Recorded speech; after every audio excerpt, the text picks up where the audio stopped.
Okay, it is John Jakes, and right now we are going to go very deep into what I've been building for the last 8 or 9 months. I basically have recently launched my entire suite of online products live on the internet. Previously, I was only presenting these products, and the only way to get your hands on them is if you saw me speak at a live event. That was it. Now, recently, actually about a month or two ago, I went and I built out the entire funnel, the entire setup to actually get these products online so that they're available for the masses.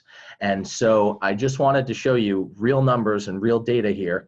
This is my viralsecrets.com funnel. It is one of a few funnels that I have at this point in time. The other funnels mainly cater to an international audience, but that's a little different. But as you can see here, I launched in mid-February, and literally the first 30 days in business was able to bring in over $65,000 in sales, and starting from zero. Now, what's cool about this is I had no list to begin with. I had never sold to this particular market before. I've sold to, a ton of different markets for my Fortune 500 clients and for, big brands and other private clients. But with this particular audience, I have never actually presented my trainings, my courses to this audience. So literally went from zero to over $65,000 in about a month.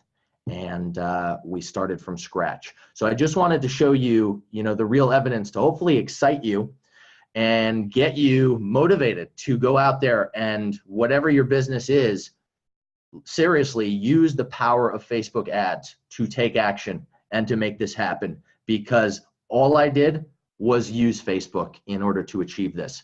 The first thing that helped was building up my personal brand, right? The fact that I have almost 1 million fans on Facebook alone, that gave me the credibility. So when people see my ads, which is the second thing that I've done, I've run paid advertisements. People go and they verify, okay, is this guy legit, right? Does he know what he's talking about? They see videos with tens of millions of views. They see a page with almost 1 million fans, and everything checks out. And so by a combination of those two things on Facebook only, I was able to produce some of these results. Now, I wanted to walk you through just some of the sales funnel and basically what's happening behind the scenes so that you have a good idea of how you might replicate something like this, or how you might apply a lot of the strategies that I've used for your own business. Okay, so here's what's happening first off. The first thing that's going on here is someone will see an ad, okay, and I'll get to those ads in a second. I'll actually show you some of the live ads that are running and converting, but someone will see an ad and they'll be sent to this landing page. Now, this landing page offers my Viral Secrets course, okay? This is a physical product, right? It's a USB flash drive with a 4-hour video course on it, and my top 100 viral headlines guide as well. So they're directed to this page. Now, here's the beauty of this, right? They only pay for shipping and handling, and these are hard costs, legitimate numbers. I can legally say this course is free, right? You only cover shipping and handling to get it to your door. And the shipping to express ship it with FedEx is like $7.90. And then we have a small handling fee for actually packaging it up and having my assistant take the time to do that. So for $9.87, they're able to enter this funnel and pick up a really, really cool course, which teaches them a bunch of little strategies that they can use to amplify their content to increase their engagement tenfold. Okay, now what's so cool about this is I probably lose money on this first offer, right? Because they're covering costs and I had to invest ad costs in order to actually get them to this page to make a purchase, right? Or to take out their credit card. So what happens is, even though I lose money on this very first offer, I start to acquire the customer, okay? And I start to bring people into my world, and I start to get them familiar with what I do and literally get their hands on my product. Now, there's a very clear reason why this product is so low ticket, right? It's such a cheap offering. It's $9, right? It's very easy for someone to say yes and to get someone to agree to take their credit card out and cover that shipping and handling fee. Okay, so once they do that, here's how the math actually works out for me. And if you're familiar with funnels and sales funnels and things like that, you might know some of this stuff, but I'll actually show you the mechanics of the ads and how they work. So now let's go to the next step of the funnel, and it should be this right here. There might be a dash. Yeah, there's a dash in between. So once they go ahead and make that purchase, right, and they take their credit card out and they say, hey, I want this Viral Secrets USB sent to my house, they're directed to this upsell page. Okay, here is where they are offered my entire Editing Essentials product for $47. Again, very, very low ticket, right? And so they can read about this entire product, and you get a lot of people who take this offer and who say, wow, this is awesome. Yeah, that makes sense. If I'm gonna go viral, I need to know how to edit. Let me go ahead and click there, and in one click, they add it to their cart. And then finally, they go all the way to the Facebook Famous, which is the high ticket product, the entire Facebook Famous course. Now notice, Master Facebook Marketing is not here. I'm not actually offering this Master Facebook Marketing course to the masses yet until I make some updates. So they're only able to get some of the limited courses that you already have. But this is how the funnel is set up. So ultimately, someone goes through this entire funnel, and if they get everything, you know, they're investing like $1,400 or $1,500, sometimes even more if they pick the payment plan option spread out over several months, right? So as a result, even though that first product is literally only $9, my average cart value, which you should be able to see right over there, hopefully that's not in the way for you, is $65.71. So here's how cool this is, right? I have a person who sees an ad and they come in wanting this course where they cover shipping and handling. But because the other offers that I present to them are so enticing and so cool and provide real value, they end up finding themselves wanting to invest so much more. Right? And so even though I lose money on that first offer, you make it up in the long run. And that's exactly how a really structured sales funnel should perform. So as a result, right, to acquire a customer, I can spend a lot more than just $9, right? I can spend literally up to like $60 to acquire that customer. And because I've increased that cart value, because it's so high, I can basically outspend just about all of my competitors in this space. And so in your business right now, no matter what it is, you don't have to sell courses or anything like that. One thing I want to stress is everyone else in your marketplace is most likely driving people to a website that's very cluttered, right? Probably through a Facebook ad, and they try to get them to buy one product. Right? And sometimes that product, the price is $1,000 and it's way too high. And as a result, you lose a lot of that conversion, which is a huge problem. Sometimes that price is, you know, very low. Let's say you're selling a candle or a bar of soap and it's $9, right? Well, if you're only presenting that one product, you're in trouble because you're most likely going to lose money on advertising. And so people lately, anyone who might complain about, oh, Facebook ad costs are rising, right? Or anything like that. Sure, yeah, the advertising gets more expensive. It is getting more expensive right now, right? If you were playing with, you know, Google AdWords, like when it first came out, you'd be spending a lot less. Now people are spending $20, $30 for a single click, and you don't know what's going to happen if the person's going to convert. So how you combat that is by increasing the lifetime value of this customer by being able to spend more in your business. And so my math with this works out incredibly well No matter, like, the ad costs literally could probably double for me, maybe even triple, and I'd still be profitable, which is really cool. Okay, so that's a very simple concept. I just wanted to make sure that you are familiar and understand that. The next thing that I want to tell you about, the setup, I will probably demonstrate it, a different variation of it in Master Facebook Marketing. I did this already though, but that is setting up your pixel. And so there are trainings in Master Facebook Marketing that teach you how to set up your Facebook pixel and how to get it on your website. With ClickFunnels, it's very easy. You just go, and I'll show you quickly because we have a little bit of time on this call. You go and find your funnel, and there's the one that I was just in. And then you go and on each page, number one, you have to put a master pixel. And honestly, I would hire someone off of Upwork.com to do this for you. But you end up putting in some code here for your Facebook pixel and for your tags. Okay, now this is important before you're running any Facebook ads, and that's why I wanted to address this head on, like very early on in this training. The Facebook pixel, just to refresh your memory, is what allows Facebook to understand exactly how people are interacting with your website. Are they viewing a page?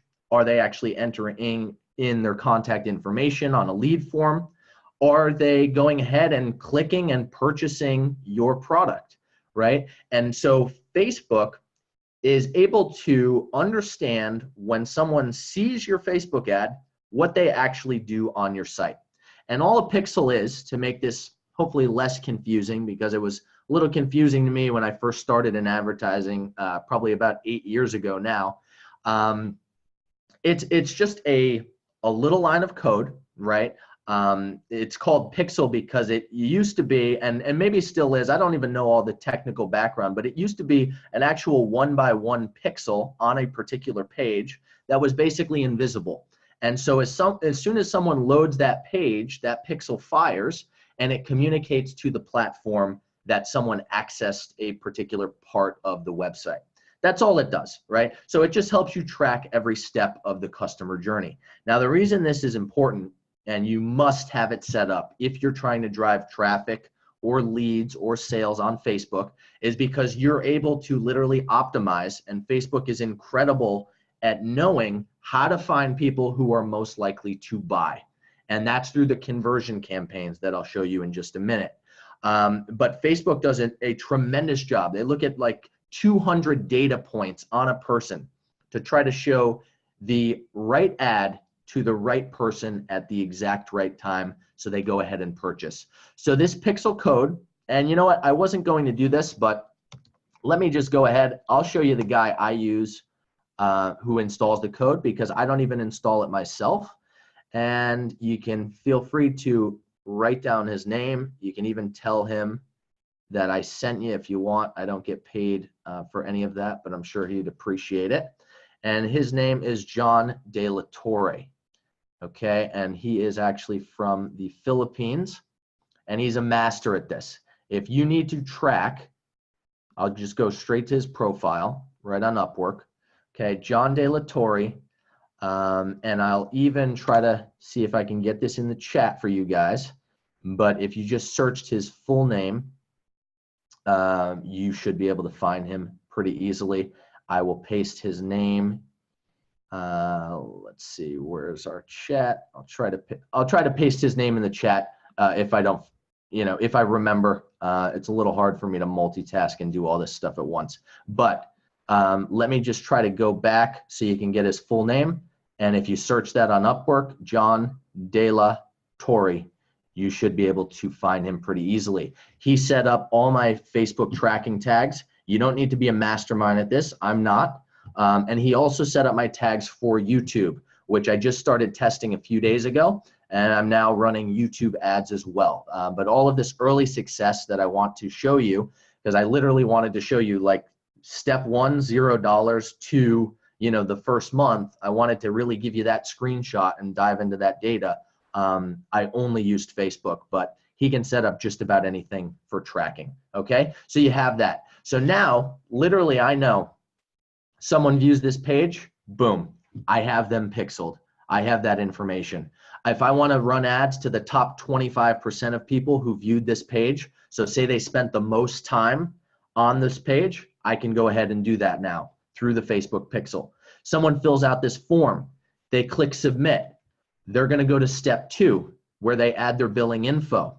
If they don't add their billing info and they simply become a lead, I have that data because of the Facebook pixel. This lead information stores, and now I can follow up with them and say, hey, I noticed you didn't buy. And that's when I run an abandoned cart campaign. I don't want to confuse you too much, but I basically retarget them and I say, hey, listen, I know you were on the site and you checked it out, the Viral Secrets course. For whatever reason, you didn't go ahead and claim yours yet. If you want to, here's the link one more time. And I can send them back to this site through retargeting because of the Facebook pixel. I can also do it via email to get them to take action and hopefully complete that sale. And my conversion rate is pretty good right now because you're getting those repeat exposures. And I'll explain a little bit more on that and actually show you a couple of those retargeting ads as well. But feel free to take a bunch of notes during this. I am going to talk fast. I'm going to try to cover as much as possible. I really just want to make sure that you have this, and you will have the recording that I set up if you need to go back and reference this. So if you're a little confused, don't worry, you will have this. And I will also leave a little time. If you have a question, just star it. I'll leave some time at the end for some quick questions. Okay, so the Facebook pixel, very important. Now, let's talk about the next step. So say, you have your online store, or you have your book that you want to sell, or you're a chiropractor and you're trying to get people to your practice to book an appointment, right? Let's assume you have your website set up. Let's assume you have your offer figured out. Is it a 30-minute massage? Is it a free consultation? Is it a book you're selling people? Is it a course like I'm doing? Is it a t-shirt? Doesn't matter what it is. Let's assume you have this set up. You have your Facebook pixel activated on the pages. You can hire someone like John to do it, or someone else, or you could do it yourself. It's just a little bit more confusing. Now let's talk about our very first Facebook ads, okay? So check this out. This is really cool, and these are real numbers. And again, I wanted to show you the snapshot of the very first 30 days in business. Recently, I actually made some changes, such as I recently spent a good amount of money to buy viralsecrets.com. And I also ran out of inventory. Things went so crazy in the first 30 days that I sold out of all of these, 1,000 of each, and I had to take the site down temporarily. So right now, I am currently revamping everything, but the first month did $65,000, which is cool. And then every month after that, this month will probably be a little bit less because I shut off the site for like 2 weeks, but it is what it is. Growing pains as you have a startup, those things happen.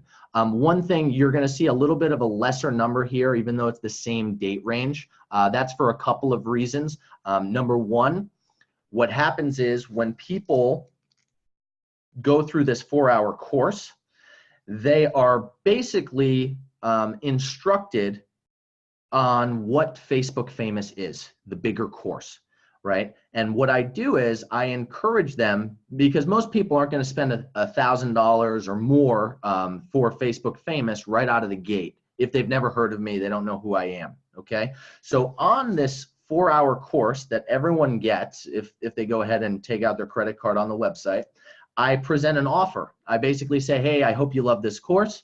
If you want to check out my full Facebook Famous course, here's how you get it. And I send them to a direct link. So those people are not tracked in Facebook because they didn't come through that ad again. They came direct to the site, if that makes sense. But here's what's cool. This is the big number I want to point out. 3.18x return on ad spend. Now, here's what that means. For every dollar that I put into a Facebook ad, I am getting back a little over $3 in return, which is incredibly promising, right? This becomes a very, very scalable business at this point. This business you know, we'll cross our fingers and obviously hope for the best. But based on what I've heard, you know, from people I've talked to, like Joel Bauer and Peng Joon and some really cool people in the ClickFunnels community and internet marketing world, they feel that this has the ability to do at least $1 million this year, which is awesome, and possibly, you know, several $1 million right out of the first year in business, which is really cool to hear. But obviously, you know, you got to put in the work, and we'll see if we get there. Just hope for the best. But point is, the numbers are looking good, and that 3x, if you can do anything over really about 2x return on ad spend, you're doing great. People, you know, again, who might not know Facebook ads, might not have the brand awareness and the credibility that hopefully you've been able to build through the Facebook famous part of the system. They might not see numbers like this, right? But the fact that, you know, I could literally go from 0 to this in the first 30 days is pretty cool and pretty promising, and hopefully inspiring for you looking in to go out there and do this for your business. So now let me go ahead and I will show you some of the ads that I set up so that you can hopefully model, copy, however you want to call it, and set up similar ads for your business with whatever you're selling, okay? First things first, you know, this one campaign right here, which I'll dive into with you, I spent $13,000 on advertising. I brought in $46,000 just from this one single campaign, okay? And I'll go ahead and I'll show you what those ads look like, how I set them up, so that you can go ahead and hopefully you know, set up an ad like this for whatever you do. So this is a straight conversion campaign. It's something that I definitely walked you through in Master Facebook Marketing. And the reason it's going to say $0 spent for some of these active ones is because those are new ads. I just don't want to confuse you with that. But here are some of the ads that were the very first ads that I set up. So keep in mind, the reason I had to do a reset is because, number one, I changed the website domain. Number two, the first ad said, hey, I only bought 1,000 of these USBs and guides, which is true. I wasn't sure what was going to happen. I didn't know if I was literally going to lose money the first month in business. So I basically said, get them while you can. I bought 1,000. I'm not sure if we're doing this again, which is all true. I wasn't sure if we were doing it again. When we saw good results, I went ahead and I actually got 10,000 more of these, and we're keeping this offer live, right? We're keeping this offer going. So what I did was I had to obviously redo all my ad videos because I didn't want to keep the old ads going if they didn't make sense, right? Like I think truth in advertising is really important. You have to have the facts. You have to back it up. You don't exaggerate things. You do things by the books. And so I had to take those couple weeks to do some tech changes, redo the ads. That's why you're seeing some of these that are running. The date range is just off because they weren't even in existence yet. But look at this one right here. So 4.61 return on ad spend. And I was targeting Entrepreneur Magazine. Now I'll show you how I set this campaign up very quickly. It is something that I cover in Master Facebook Marketing under the conversion ads campaign. The reason, the reason we can't see the ad, I actually deleted the old ads with 1,000. So let me just go to the new ad and I'll just show you how this is working. And why don't we just put lifetime, then this way you can actually see some live numbers. All right, cool. So we're gonna go under edit and we are going to open this up. And so I basically only built a couple different ads, and I'm going to tell you about the ad structure in here. Now, this is something where I will also try to post. I'm just going to make a note of this. I will try to actually post this link for you separately so that you can access it, because I want you to be able to take a look. And here we go. I will just post this. I do have the chat open now. So I'll post this for you guys. If you want to take a look at what that ad actually says and what I'm doing in there, feel free to go ahead and take a look so that you can gain some clues from it. But I'll tell you some of the things that I've done here. Okay, so this is a straight conversion campaign, right? Conversion campaigns are more expensive on Facebook, something that I talk about in Master Facebook Marketing. But what Facebook is doing is they're doing more work for you. They're looking at a bunch of different data points to try to get people to actually take their credit card out and invest in whatever it is you're selling. For me, the conversion campaigns right now are the most successful. Even though they're more expensive, they are bringing in by far the most money through Facebook ads because of the fact that I have a very low ticket product as this first offer. If you have something that's a little bit more expensive, you might try to save money and run a cheaper type ad. If it's a video, you might run a video views campaign to warm people up and start to get them excited about what you're selling before you try to close them. With this, because it's such low ticket, conversion campaigns work great because people, they see it and they go and they want to take out their credit card and spend the $9. So I'll show you very quickly how I set this up, but a couple things I wanted to point out about the ad itself. You'll notice whether it's content, right, and you're trying to go viral, or it's an ad, a lot of the principles that I did to build this are the same as the principles that you've already learned, okay? Notice we have the headline. It says stop those viewers dead in their tracks to capture their attention. Notice we have the subtitles at the bottom so that people watching with the sound off, which is going to be probably the majority of viewers scrolling through their newsfeed, usually about 53%, they can keep track and understand what's going on. But this is a direct response video. This is not my viral content. This is not intended to get a bunch of shares. This is a video to get someone to take their credit card out and pick up viral secrets. So it's actually something where the call to action is totally tweaked, okay? The call to action for virality, like we've talked about over and over again, is like my page and share this video with all your friends.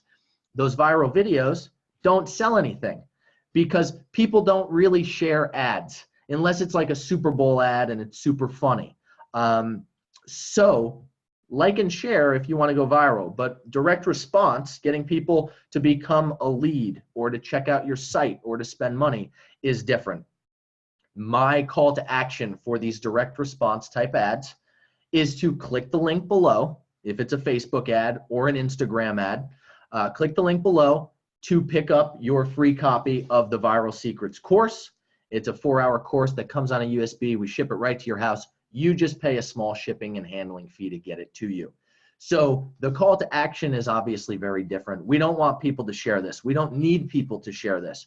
We invested in the Facebook ad to reach just the right person, the perfect prospect, and to get them to go over to the site and take an action. And in this case, the action is to pick up their Viral Secrets course, to buy your bar of soap, to go ahead and book a consultation with your chiropractor, practice, to, go ahead and tour a house that you're showing if you're a realtor, right? Whatever the case may be, you have to have that call to action there.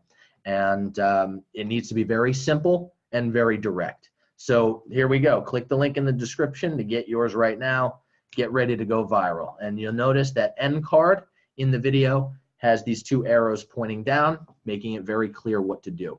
The only other thing I want to point out about the creative itself, and feel free to go ahead and watch it, you guys have the link in the chat, is this.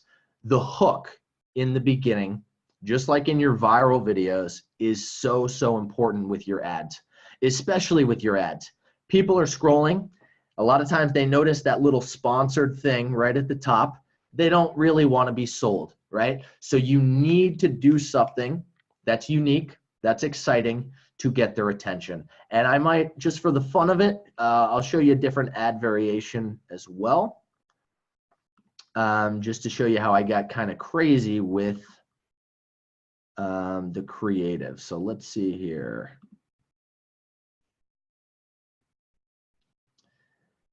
Again, anything you can do to stop people in the news feed And this is a pretty good example.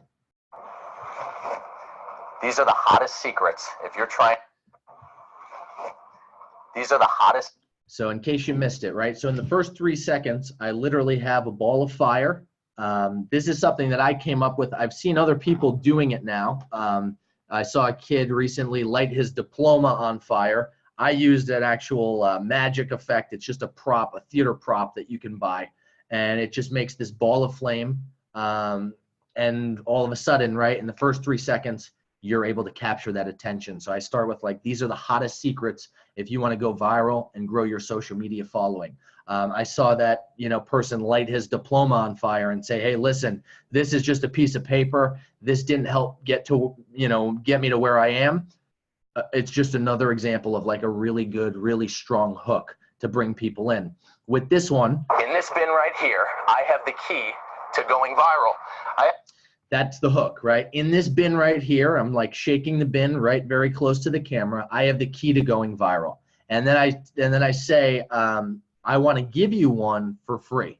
So in the first like 7 seconds, now that's starting to build that intrigue. It's starting to pull them into the ad experience, get them excited about it, get them to figure out how they're going to get this for free and what's this thing about, how is this the key to going viral?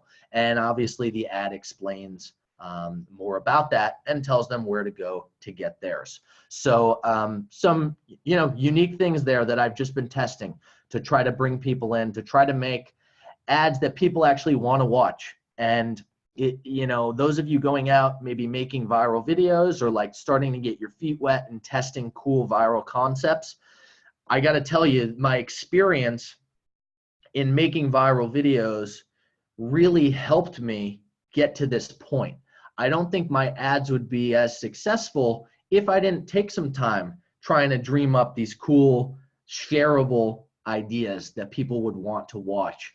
Because everything you've learned in Facebook Famous or any of the other courses leading up to this point, it's just a natural progression. And that's why I structured this coaching program the way that I did. That's why I structured the layering of the courses the way that I did, because you have to know how to create good content, how to get that good content seen and shared first.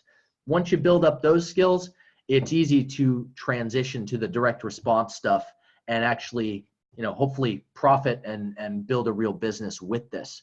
A lot of people only do the direct response stuff. And sure, you can be successful, right? There are people that just do the direct response and they make millions of dollars a year, but oftentimes no one knows them, right? No one knows who they are. They don't have as much credibility. But if you see the people that are really succeeding out there, the Gary Vaynerchuks, the Grant Cardones, Tai Lopez, they do both, right? They do the direct response. They also have massive brands and massive engagement on their content, and they're essentially household names at this point. If you can do those two, my gosh, you could become, that $1 million a year, a couple $100,000 a year person to hopefully, over $10 million a year. And I really think after just studying so many influencers and so many people online trying to run these businesses, I really think that's the defining difference. It's the personal brand part of it. And that's why Facebook Famous is so important. You might even notice Frank Kern, if you've seen some of his ads recently, he's like one of the best internet marketers in the world. What's he talking about right now? His entire new line of products, I don't even know what it's called. It's all about branding. It's all about, hey guys, I was doing this direct response stuff for years and I made a ton of money with it. But guess what? I just realized that the branding stuff actually works and most of you are ignoring it. So that's why I wanted to give you both sides of that coin, right? It's so important. And a lot of people are, starting to realize that you can't have one without the other.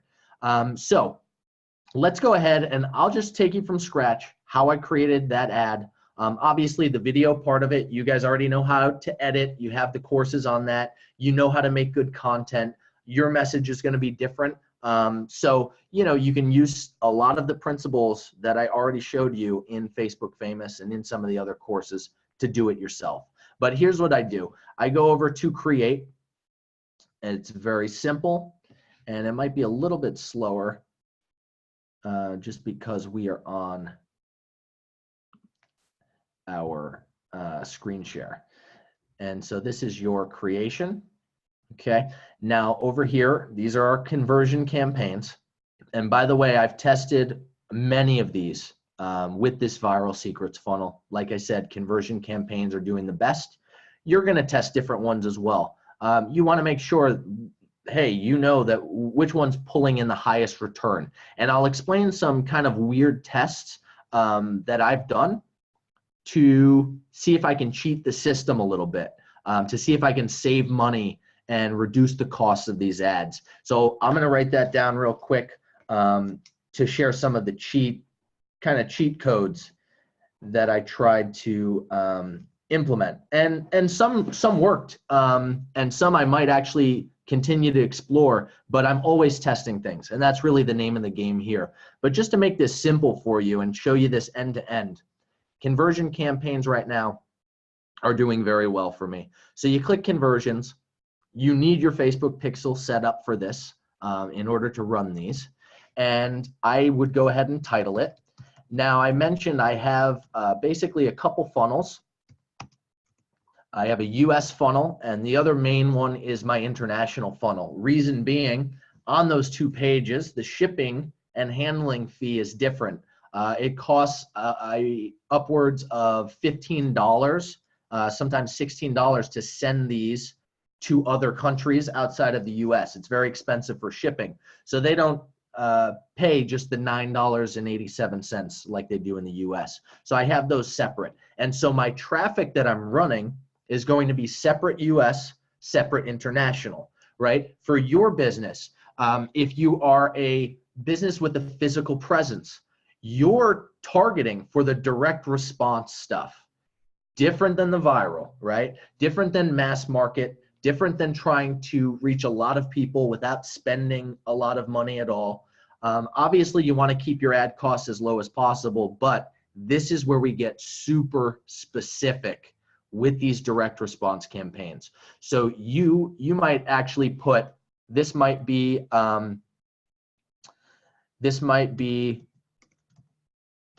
Pasadena, right? This might be Los Angeles. You name it, whatever you want.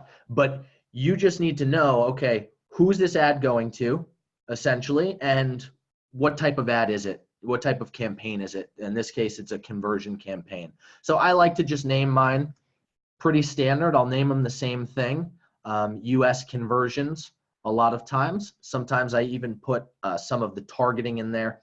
That's just how I help, it helps me to remember what's going on. Now you'll notice here, we have my pixel set up, and it's going to ask me the conversion event. What the conversion event is, well, what is my goal with this campaign? Am I trying to get a lead? You could. Am I trying to get someone to buy? Absolutely. What am I trying to get them to buy? And you'll notice that I have a couple options here. Am I trying to optimize for all purchases? These are if they buy any one of my products. Am I trying to optimize for the main purchase, which is the $9 purchase? Now this your pixel person will set up, so I don't want to overwhelm you. And my use case is probably different than yours. But here's what's happening. With my all purchases, if I optimize for this, I'm telling Facebook, hey, I want to find people that are going to spend more money. I don't want to just optimize for people who are going to come in and spend $9 and that's it.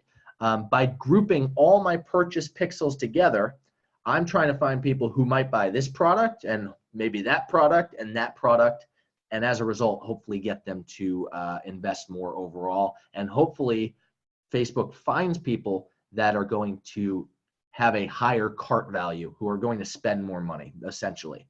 Okay, so now what I'm doing here is we're whittling down this audience. For the campaign that I showed you, Entrepreneur Magazine is one that performed very well. And I don't want to confuse you too much, but you know what? Let me just back up a step, because before I even knew that Entrepreneur Magazine was a good audience, I ran some tests, right? And so when you're running your first Facebook ads for your business, you're going to run some tests. So why don't I just show you a quick example of how I would create a split test, right? So we went and I toggled that button on to create an A/B test. Now this tells Facebook, okay, we're going to run certain traffic to this variation, certain traffic to that variation, certain traffic to that variation. And then we're going to be able to see after 4, maybe 5 days, which one is going to be the highest performing audience. And so this is exactly what I did. And then I ultimately found out, oh my gosh, people who like Entrepreneur Magazine really want to go viral. They're buying this course like crazy. I need to scale that audience up, and I'll show you that as well. So there we go. We want to send them to the website. Choose a variable. The first thing a lot of people start to test, if they have multiple videos, is the creative, right? So the first thing I might test, and you're going to want to test one thing at one time. Facebook only lets you check one of these options at a time. You'd have to set up a new campaign to test something else. But let's say I wanted to test the creative, which I'm not going to show you because it's not as fun of an example. I would pick one single audience in the targeting, and Facebook would say, okay, we're going to take this group of people, we're going to show some of them this ad and some of them that ad. And if you have many ads, you can go ahead and do that. We're going to see, does the fire one perform the best, or does the post office one, where I'm shaking the box with all the orders and say I have the key to going viral, which ad does better? And then we're going to gain those insights. I usually run these tests. You might want to write down 4 to 5 days. I usually stick with about 4 days is enough time to get some good data on how far to test these different variations.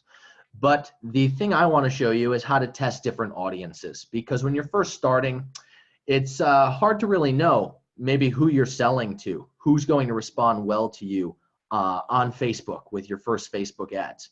And so you're going to want to test, probably you'll do one of these tests with like 5 different audiences, right? And that should be the max that you can do. So you'll keep doing this. You'll keep saying, test another ad set, and then we'll hit the max at 5 audiences. And now what I'm going to do is I'm going to just say, okay, who's audience 1? Now, these are some of the audiences that I pre-created, or you could just create them from scratch. But let's say people who are interested in Shark Tank, who are 18 plus in the US. Great, that's one audience I want to test. Let's choose another one. And again, I pre-created these. I do show you how to do this in Master Facebook Marketing, but you can also build them from scratch. People interested in the law of attraction. Awesome. Let's say people interested in Grant Cardone. Perfect. That's another one I want to test. Let's say people interested in Facebook for Business. Awesome. Another one I want to test.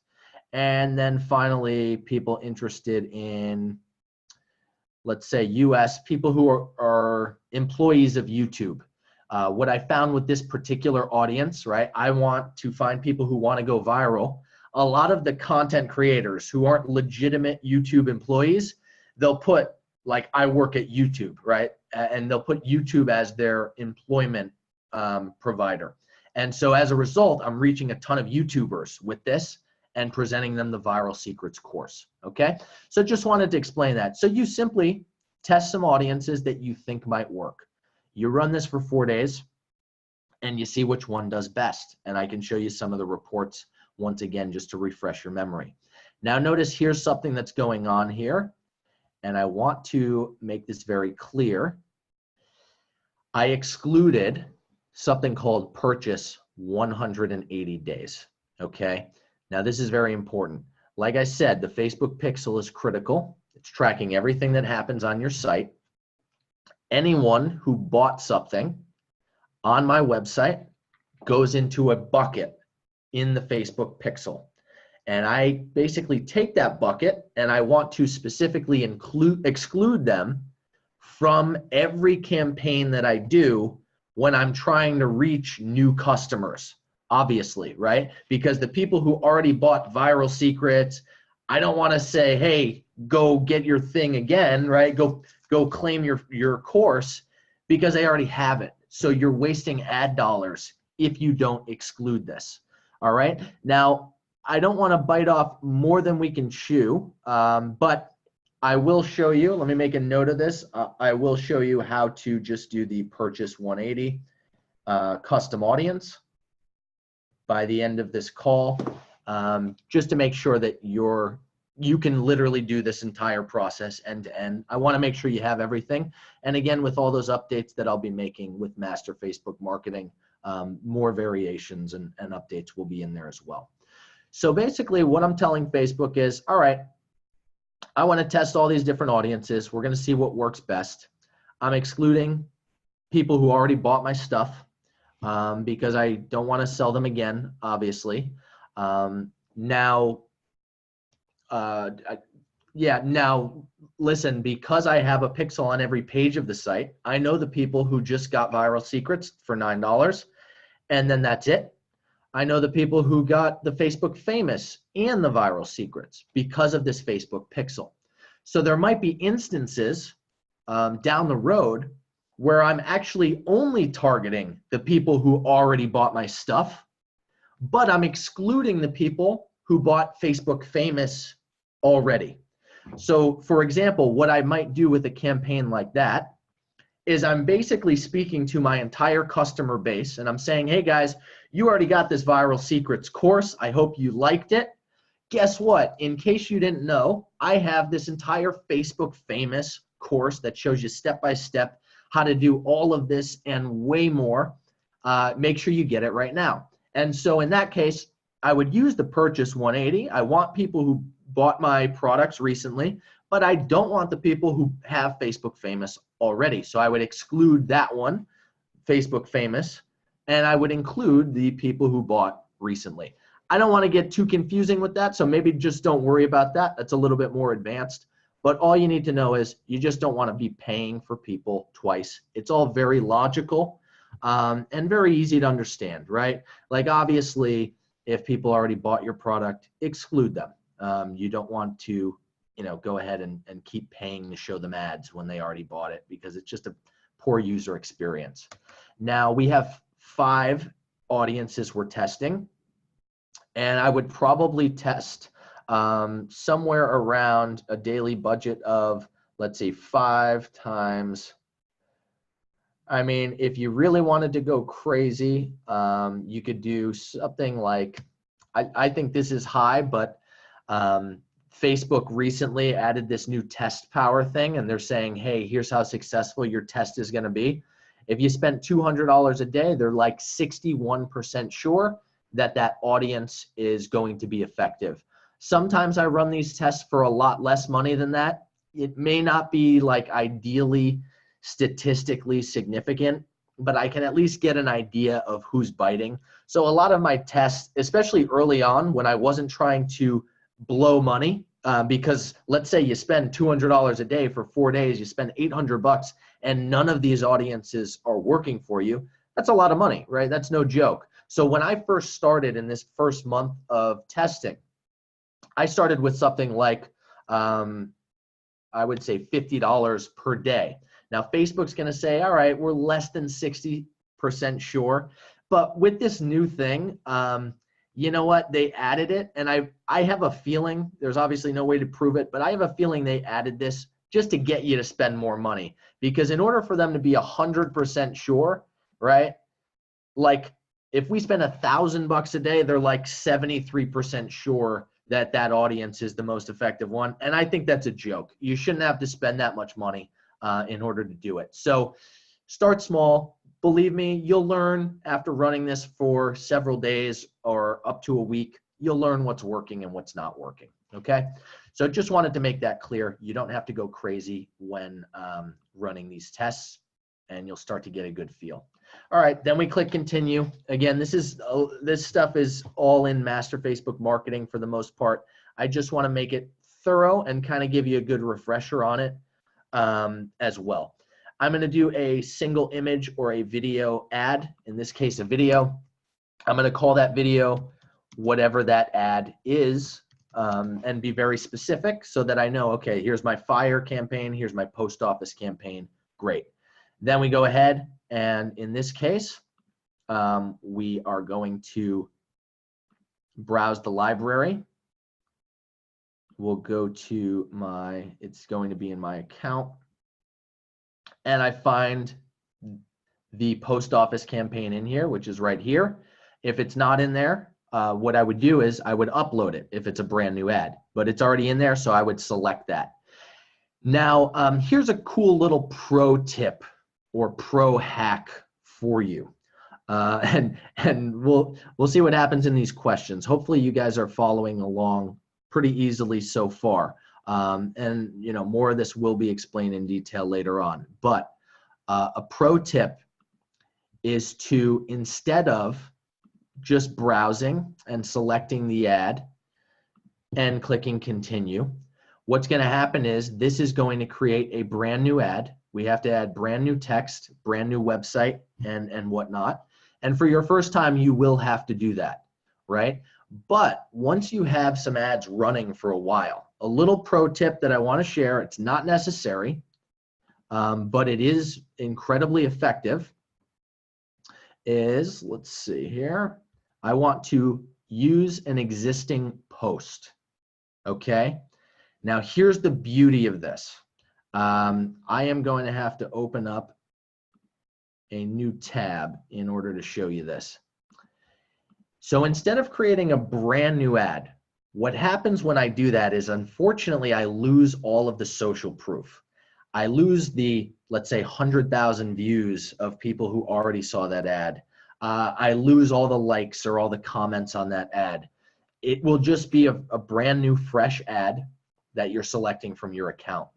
Instead, what I'll do is something kind of sneaky like this. I will go and I will select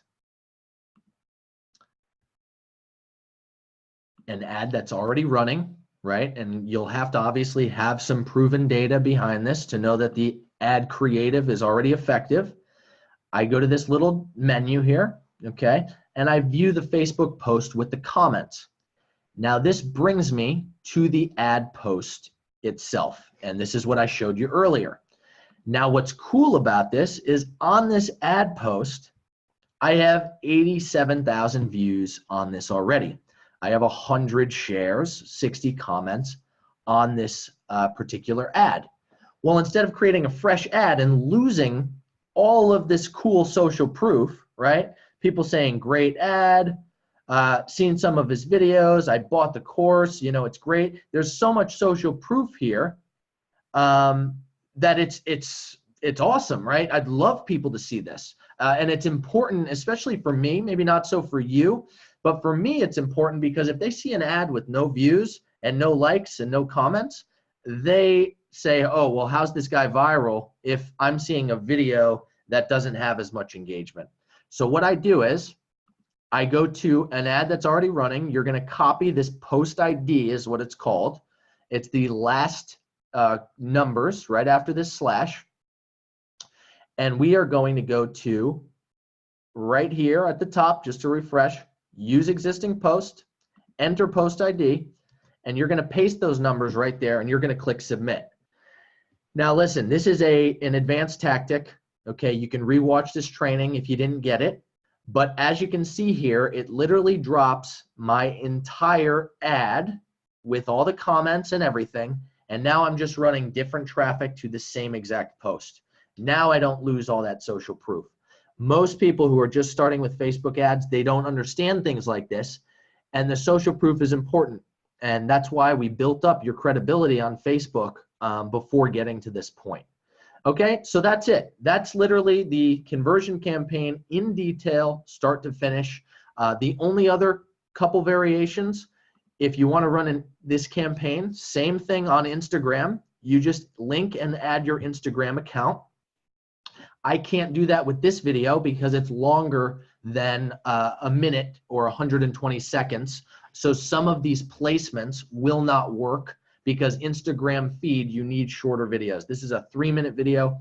Instagram won't allow it. So this particular video, I cannot run as an Instagram campaign. And Facebook is making that very clear to me in some of these warnings, like this one right here. All right, so then I would go ahead and I would click confirm, and I might have to go ahead and fix that error, but our conversion campaign is set up. We are now testing. We'll let this run for 4 days. I'm obviously going to delete it because I already know the answers to a lot of these tests. But this runs out for 4 days. You set your first conversion campaign. You see who's actually buying and who is moving the needle for your business. Now, that goes, and once you have that data, let me just delete this so I don't keep this running here. We'll just shut it off for now. Okay, Michelle, quick question is, are you paying for your testing these days? Michelle, are you saying, am I currently testing still and paying for it? If so, the answer is yes. I still do test because there's new audiences that I think of. And so I'll go ahead and I'll set up campaigns like that if I think of new things. For example, real estate is, I found a lot of my customer base is shaping up to be people who are, when you do your test, do you pay while in test mode? When you do your test, do you pay? Okay, Michelle, I'll unmute you real quick. We'll just get that quick question out of the way for you before we get too off track. Go ahead, Michelle. Hi there. Okay, so you said you test for 4 days. And so while you're doing that testing, you're just basically testing to see how many hits you get from this market you're testing out? That's correct. Okay, so you are still paying for those ads. You are, yes. You are paying for those ads. And let me just show you an actual test here. Here's one that actually ran. Okay, so we'll click into that. We'll go to the ad set level. And in this case, just like I kind of showed you, I was testing 5 different audiences. I'm testing people who are influencers on Facebook, interested in entrepreneurship, interested in Advertising Age, which is a magazine, interested in social media marketing, and then lookalikes, excluding people who purchased, which is a little bit different. But as you can see here, right, my return on ad spend is 14x. So for every dollar I put in to people interested in entrepreneurship, I'm getting $14 back, which is amazing, right? Like if you're doing this, awesome. Like this is so cool to see. So what you do is, once you run this test for 4 days, you want to schedule it. It will shut off automatically based on how long you schedule it. I did pay to get this in front of people.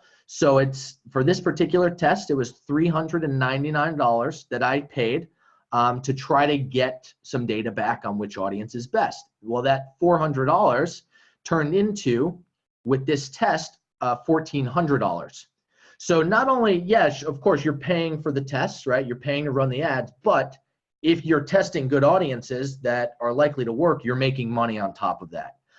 So it's not like you're just losing money to test if you're doing it right. That shouldn't be the case. Awesome, thank you. Yeah. So now, okay, so you run your first test, you see what's working. In this case, and Facebook even stars the winner, I can see that this is drastically outperforming the other ones. So then what I do is this. Very simple. I go to duplicate next to that ad set, and I will create a new campaign. And that's when I go like this: US conversion winners. Okay, this is just my setup. Different media buyers do things differently. This is how I like to do it. I like to test stuff. I see what works. And then I create a campaign called the winners bucket. And I start to move those tests into the winners bucket. So literally by clicking duplicate, making sure that I also keep this as a conversion campaign, I now am able to scale up.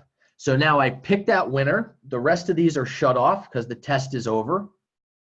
It creates a copy of it. Keep the settings exactly the same. I actually don't want to schedule an end date because I just want to let this thing go. I want to let this run. And very simply, it's keeping just about all of my settings the same. My placements that I selected are the same. And it's just a quick way to duplicate what's already working. So now when I duplicate and I know that it's proven to work, I'm going to scale the budget up at that point. So instead of doing a $20 per day test, I'm going to bump it up. A lot of people say scale by 20% every 3 days once you know that it's working. I've found you can go up to like 50% and beyond. Sometimes if I really want to pour gasoline on the fire, I'll just double the budget, especially if it's a small budget. Like if you're spending $5 and the test is working, just crank it up to like 50 or $100. As long as you're keeping an eye on that and you're not losing money. And you know, it basically, Facebook just needs time. That algorithm just needs time to catch up. And once it's able to relearn, you should be good if you have a proven audience that's working. So for me, with the smaller budgets, I'm fine doubling or tripling that budget. I would start with like $100 now that I know that this is proven to work.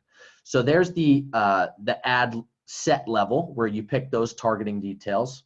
Those are just direct copy from before. And then we'll click over to the ad level. And the only thing I'm checking for in this case is that it didn't create a new ad. I just want to make sure that it's still using that same post with all the social proof, because that's important. You don't want to lose that stuff. So that's what's going on there. And then I would go to the bottom corner. I'd click confirm or publish rather. And I'll do that for you just so you can see. And now we have a brand new campaign created. We took the winning ad set from our test. Sometimes you have 2 or 3 that are performing very well, so you duplicate each one. And this is going to go, if I go back here, it's going to go into a brand new campaign called US Conversions Winners. And you can see that Facebook is reviewing that right now. And then this ad would set live, and it's going to that new audience, which is the entrepreneurship audience, and it's a copy of the exact data that we gathered and the proven ad set from that test. So, okay. Now, I think right now is a good time to take a quick break and answer some questions on that. I know it was a lot, and I know that some of you haven't looked at Master Facebook Marketing in a while, so some of it might be like, oh my gosh, like I don't remember any of this stuff. So let's take a quick break. If you have a question, type it in the chat, like just say something in the chat, question, or type Q or whatever, and I'll unmute you, and we'll take some questions on that stuff now. And then I'll kind of get into some more advanced tactics.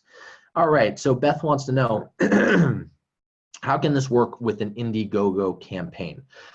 Good question, Beth. So Indiegogo, I am not fully familiar with the tech side of the platform. I don't know if you can add things to the page or how much you can customize the HTML. If you cannot customize the HTML for that page, then the Facebook pixel, you will have problems and you won't be able to add that to Indiegogo, right? If it's your own website, obviously you can add whatever you want to it. So that's one thing you'd have to check on. Can you modify the Indiegogo campaign enough and modify that page enough to add your own pixels? I've set up GoFundMe campaigns before, and with GoFundMe, you basically just enter your info into boxes, and that's it. You set your campaign live. They don't let you add a ton of custom code from what I understand. So I would assume Indiegogo is probably the same way. Here's how that would work with an Indiegogo campaign. Instead of a straight conversion campaign where you really need the pixel, one thing you might do is a traffic campaign. You would literally go ahead, set one of these up. You could do a test as well, which I would recommend to see which audience is responding best.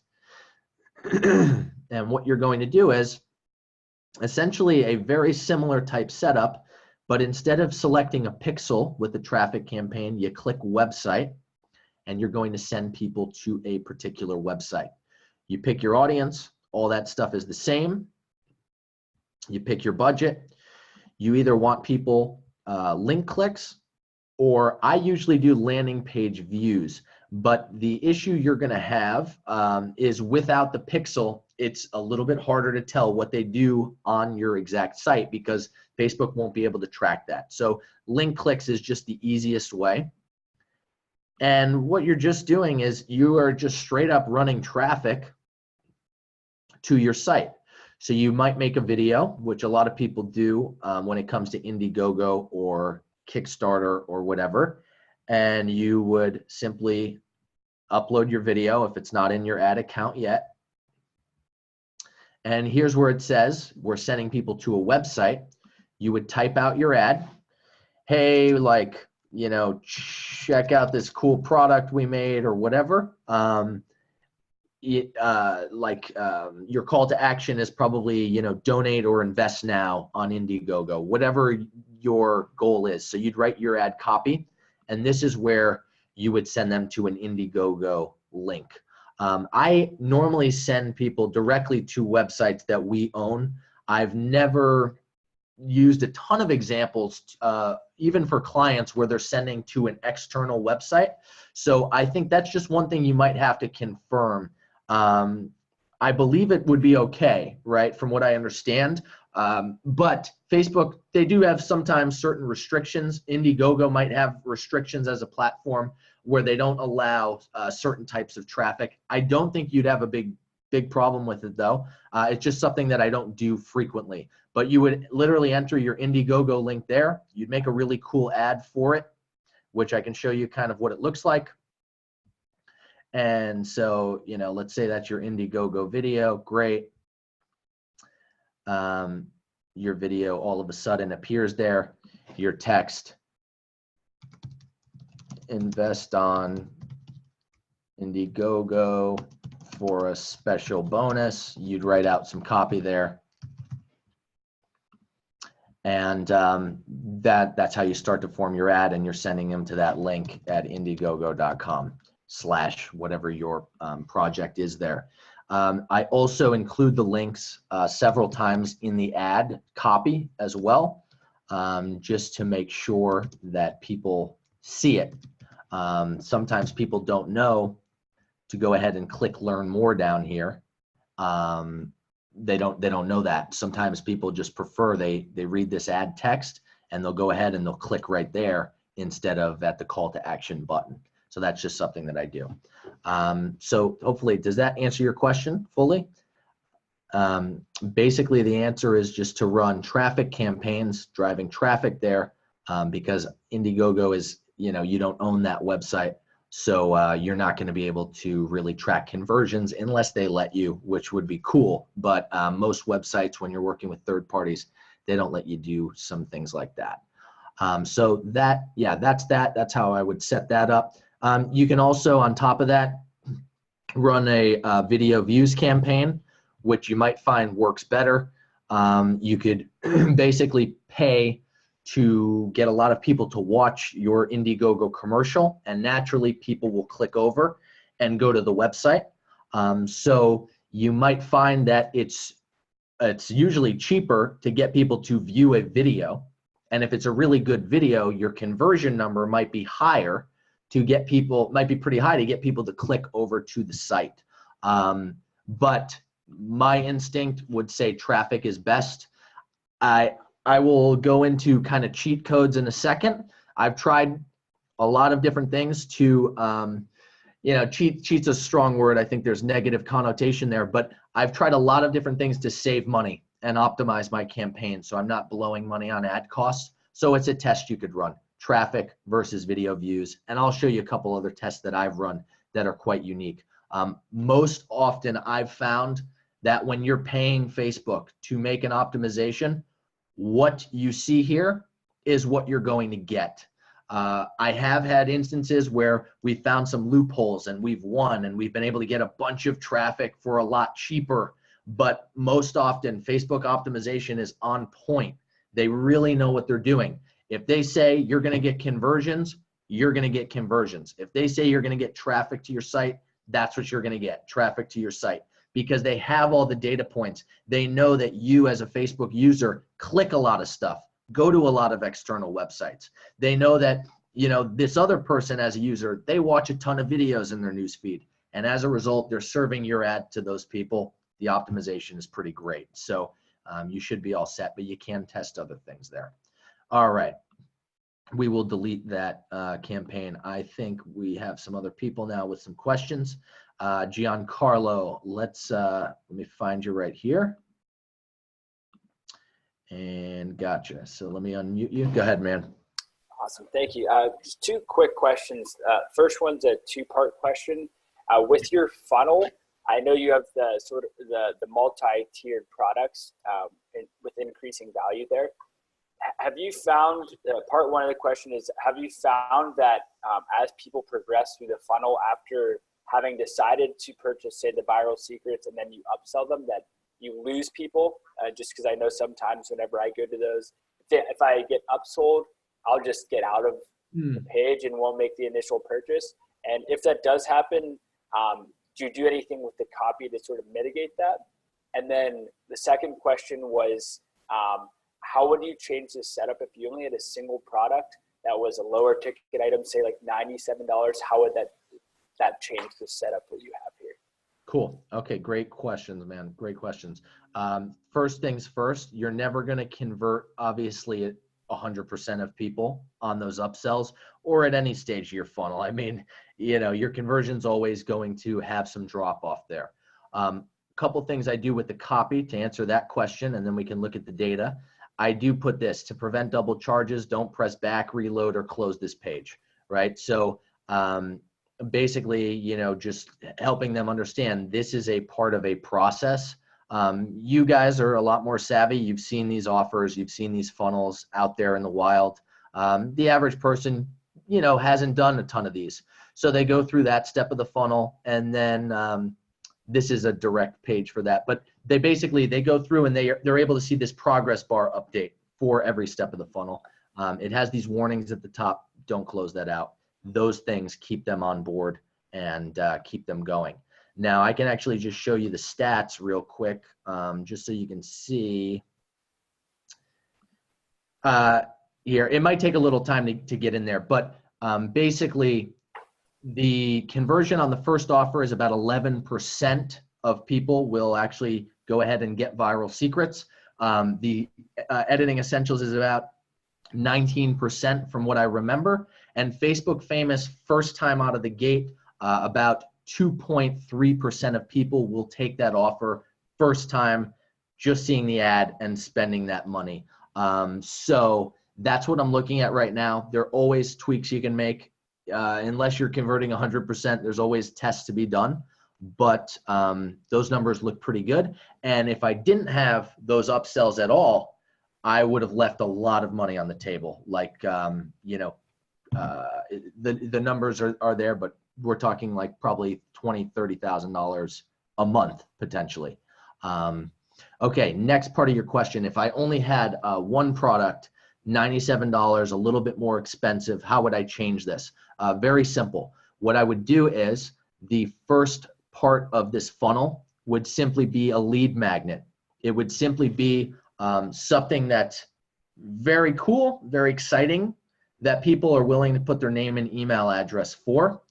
And then on the next page is when you're presenting your offer for $97.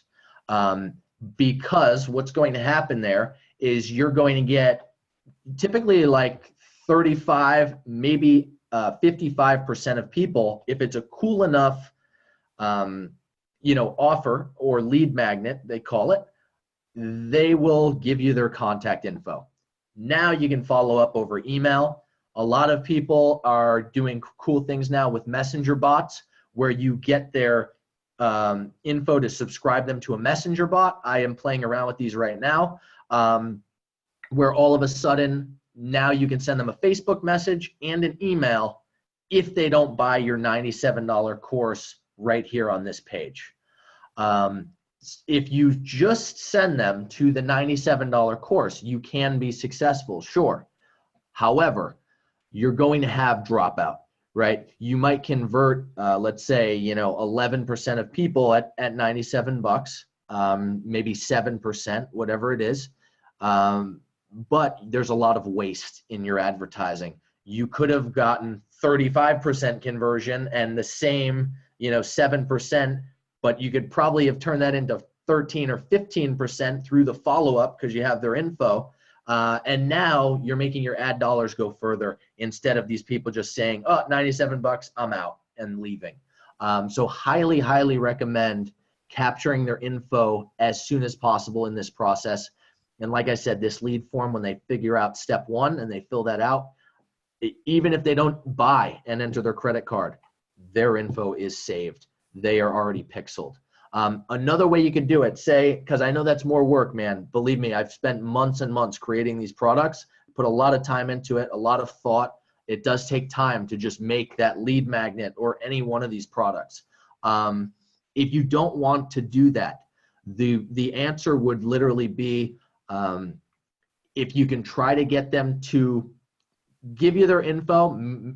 I've seen one way that, and one of the cheat codes I'll share with you is people say, hey, we have this really cool offer for you. They don't offer a lead magnet. They don't offer a bonus. Conversion's lower, but they basically talk up the offer and then they say, enter your details here to get VIP access. They don't give them anything, but they are able to capture their details or get a quick touch messenger opt-in early on. And then they say, hey, here's the VIP offer we were talking about. It's not as effective, but it can work. And I did a variation like that, which I'll tell you about. So that's literally what I would do there. Another option for you without creating extra work, if you have this $97 product, you can break it up into 2 sections. You can maybe give a piece of it or one module as the lead magnet without recreating it. And you can keep the bulk of that $97 product for that $97 offer. And, with this, if you guys are thinking of creating courses, one thing, if I had to do it again, there's something called an MVP, a minimum viable product. This book called The Lean Startup talks about it. It's basically what is the least amount of work you can do to just see if this thing is effective, right? A lot of marketers like Dan Kennedy, they say good is good enough. With me, I spent a ton of time trying to make these courses perfect. Whereas if I got them out faster, if I literally just made the Viral Secrets course first and the Editing Essentials course first and didn't even have Facebook Famous, which took me 4 or 5 months to create and refine and all that stuff, I would have just launched with just this, right? If I had to do it again, I would have made these 2 first. I would have seen, hey, are people interested in this stuff? Do people want to go viral? And then I would have made a more high ticket product down the road. So I think you're thinking along the right lines. Don't be discouraged the fact that you have a $97 product and that's it. I would launch with that. And I wouldn't, if I did it again, I wouldn't even build the big, $1,000, $2,000 product from the start. So hope that helps. Awesome. Thank you. Yeah, you got it. I saw a couple more people come through, and then I'll just show you a couple cool things. So we have another question from Beth. Anyone, guys, if you have any questions, this is a good time, and then I'll show you a couple more follow-up things. Beth, you should be unmuted now. Here we go. Can you hear me? Yep.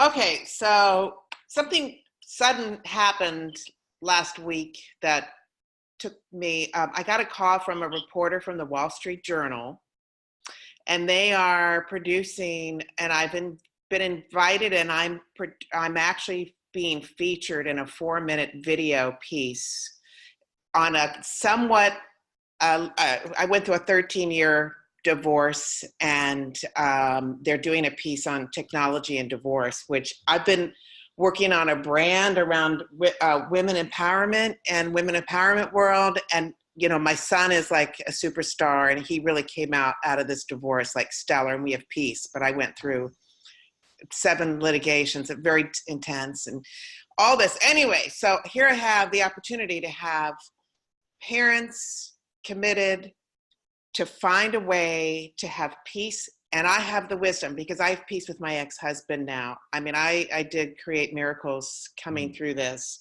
Sure. So I created a course called How to Raise Empowered Kids in the Midst of court conflict and craziness.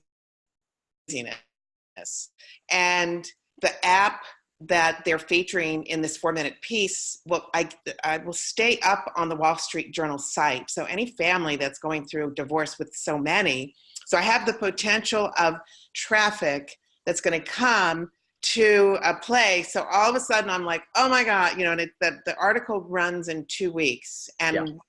video, it's going to be an ongoing flow of traffic.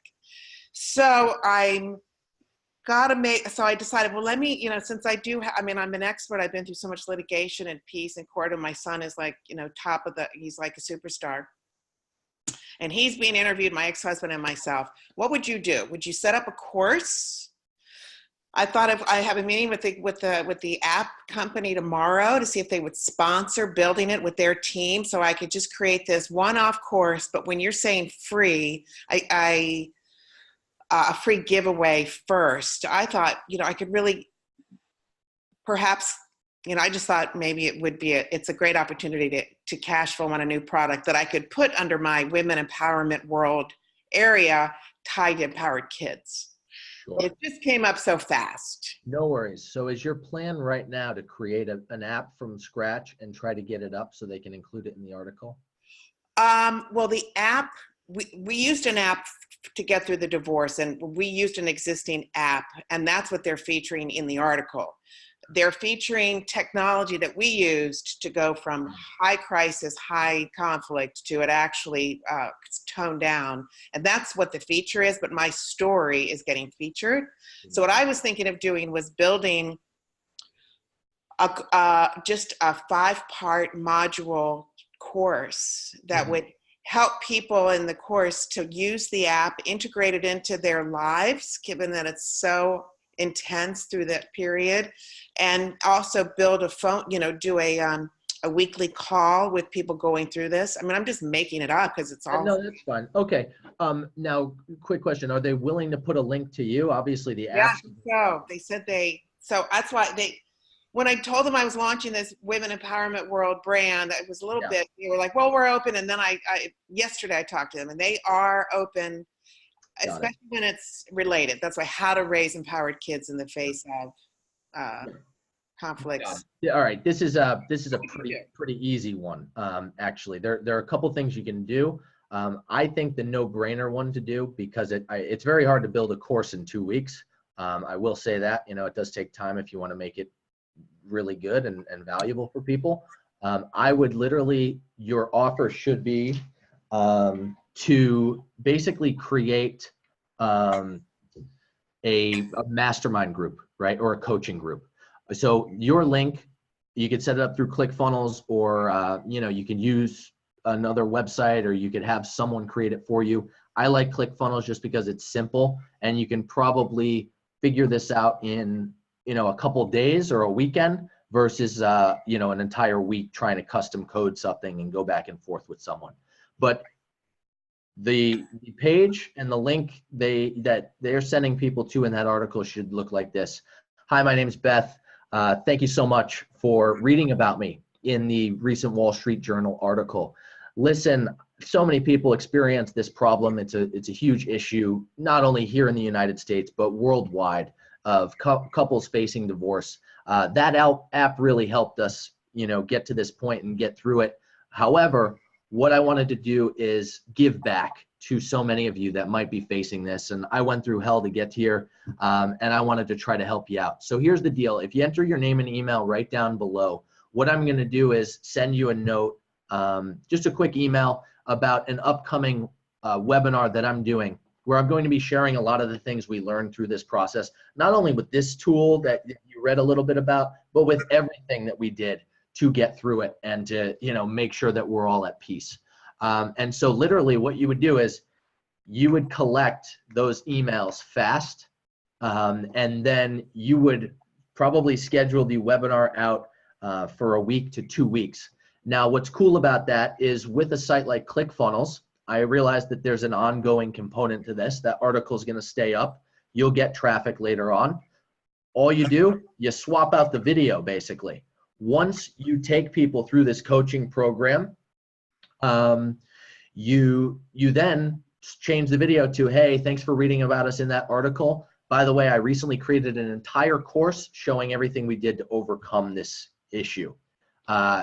You can either have them enter their email down below, or you could literally say, you know, if you want to learn, if you want to get the course, like, here's what it does, here's what it helps you do. All you have to do is enter your details.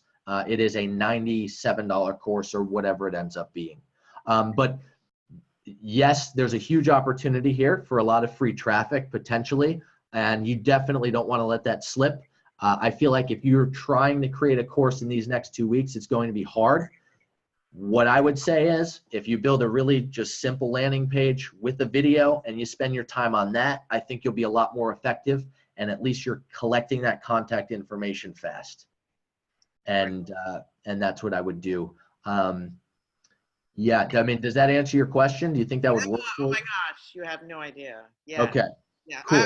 I was looking at, oh, let me build the 5 modules and do the first, and but I anyways, yeah, it's so quick on top of already existing projects I'm doing, but I recognize the power of the Wall Street Journal and the value of my 13 years of experience on the topic that can help a lot of people. Totally. So that's perfect.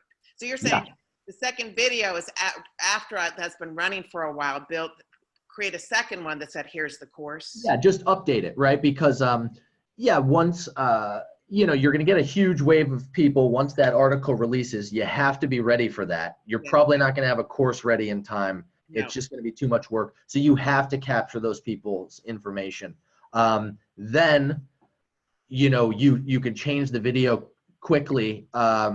Once you start to get this going, you go back and you revise it, because obviously you're not going to do one of these calls, these webinars every week. So that video wouldn't apply. It wouldn't make sense. So then you would basically, what I would suggest doing on that first webinar is say, hey, I'm Beth. Here's my story. Let me tell you a little bit more. You read about the article. Thanks for joining us on this webinar. Give them a bit of value on that webinar. And then that's when you try to actually get people to commit to going through this coaching program with you. I'm doing a coaching program. It's, let's say a huge discount right now. I'm going to be charging $1,000 for it, or whatever you're charging right now. You're part of the first group, and it's going to be $497 or $197 or whatever. So that first webinar basically gets them to commit to doing those coaching programs with you. And then every week you jump on a call, you record the calls just like this one, and that becomes your program or parts of your program. And then you can build up other modules on top of that. And then you can revise that one traffic page to say, here's how you get the actual course once it's built. And then running ads, etc. I mean, yeah. I would just do the same thing then, like you were sharing. What would you do in the ad side? With the ads, I would maybe hold off on the ads until the course is actually done. Okay. I mean, for me, that's just my choice. Some people do more of a launch, where they try to collect a bunch of emails and a bunch of people's information first, and then they launch it to them when it's ready. I don't do that. I just think you're worried about enough stuff trying to create the course first. Okay.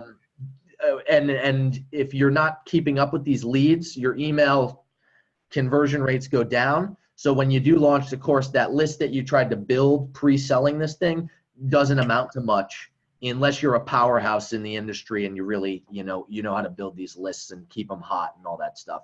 So when you're doing the ads, eventually this Wall Street Journal article, it's going to fizzle out. It's not going to get endless amounts of free traffic. It's going to fizzle out in probably about a couple weeks or a month.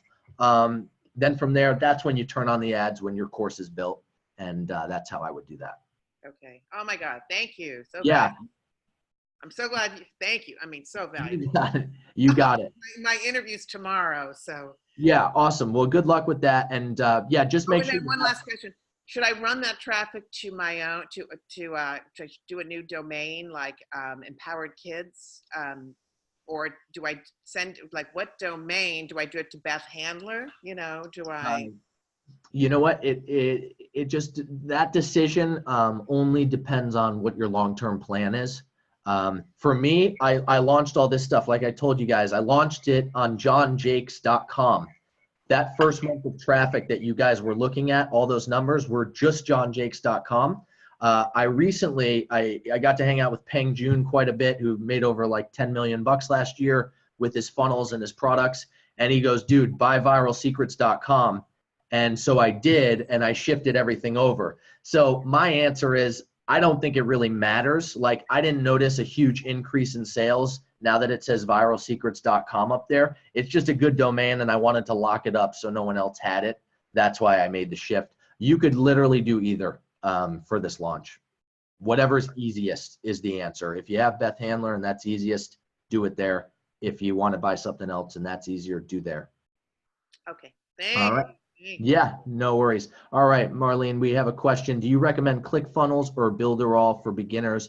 Does it matter who you use for your funnels? Yeah, that's a good question.